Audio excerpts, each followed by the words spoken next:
Tonight we are investigating the former Whitman Walker house. This used to be a halfway house for patients with AIDS. Now this is where my Aunt Karen, her fiance, and my cousins live. And now we're just gonna get their stories and see their experiences here. So I usually have a light on my bedside table. And I was laying in bed one night and it has 3 octaves, so it went up 2 times. And I was like, that is crazy, like maybe it's just an electrical issue or whatever. And then 2 minutes later it turns off. Wow. Did you tell anyone about this? Did I tell anyone? Yeah. I told my mom the next day. And when I came home from work, actually, the light was on again when I came home from work. So after that, every night, the light would turn on and turn off again. Turn on, turn off again. And then one night when I was FaceTiming my boyfriend, it went up 3 times, off again. It went up like at least 15 times, doing it over and over again. Are you serious? Was it intervals of 3? I don't know. I think I was just like, didn't know what was happening, so I didn't keep track of it. But it was just insane. Do you think it's a friendly? I think they're friendly. I think they just want to say like, hey, we're here, we're living here too. And I talk to them and I say, we can coexist, but just don't scare me. So overall, you feel comfortable here, right? When I'm alone, I feel like not alone. Another time was when, it was in the morning and I was in my bed and we had the workers come to renovate the bedroom. And I was expecting them to, knock on my door and say that we're here because that's what they usually do. And it was 8 a.m. when they were supposed to come, and I heard knock on my door. And I said, I'm coming. I put on my clothes, open the door, no one's there. The workers weren't even there. So Aunt Karen, what have you experienced here? Okay, so one time when Kelly wasn't here, and I went upstairs, walking up the stairs, and I saw a light coming from her room, which was unusual because nothing should be on. I walked in, her TV was on. It wasn't, the sound wasn't on, it was just the light of some show, and the controller was up on the dresser. So I just turned it off and walked on out. It's mind your own business. Exactly. And then I get these, when I'm in the living room watching TV, from the corner of my eye in the dining room, I often see like these little quick twinkles of lights. And I try to debunk it. I try to look outside, see if it's like, is there a car coming? Is there something from this way? To try to see if that was causing it, but it wasn't. And didn't you see those lights in the house you grew up in too? Oh yeah, no, these are, so yeah, the experiences that we had are similar to growing up in our house and from Grandma's house. Do you think it might have followed you from there? Oh, I never thought of that.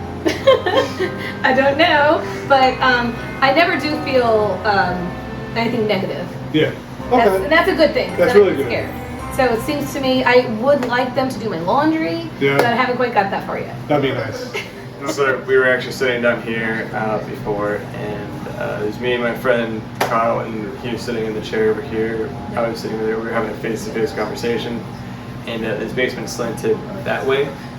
And he had his bike pole in front of him and reached for it, and his peripheral, it just went that way. So it went up and up. It went completely going against the line. It wasn't just like a slow, like consolidated move. It was like abrupt, and then it just went a second direction. Like someone was pushing it?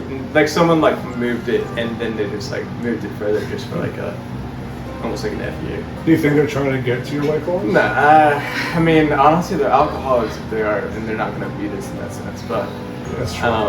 It was definitely something that we both looked each other in the eyes and both went white as a ghost. Yeah. He's like, did you just see that? And I mean, we could hear it too, like it scraped against the glass, and then moved a different direction again. And it is definitely something that you can't explain. We checked for condensation on the table. Like even if there was condensation on the table, like the way it moves is like kind of slow sliding. This is like someone pushed it, and then it just went another direction as well, up this way. And the basement slants that way, so. That confirm anything for you? A little, yeah. All right. So, what year did you buy the house again? 2001. Actually, I moved in not long before 9/11, believe it or not. So I bought it from the Whitman Walker Clinic, and there's a good chance probably a number of their patients deceased here. It was a halfway house for them, as well as the house next door was also like a halfway house, like a nursing home kind of house before the couple next door. They bought it before I did. Was it connected? Or At one point it was, yes. The two houses were sort of connected. They were both sort of. have you ever experienced anything here?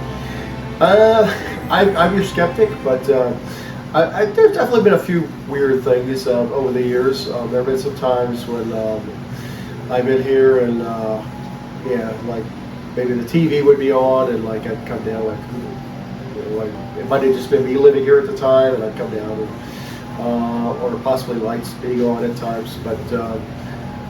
I can't explain that, but occasionally there have been some weird things happening here over the years, and I've certainly heard a few things here that I couldn't completely explain. But as I always assumed there was a logical explanation for it. Which there probably is. Probably a most times. for But yeah, everything. there's definitely some weird things here. Gotta get change. It moved from the left side to the right side while we were gone. He was trying to communicate here when we asked The the cap wall just question. went off. Like it drained it. Everything is like batteries is dying like so fast. Oh, there's one. Look, Oh, it's one it's little. like a singular one and it's dying out.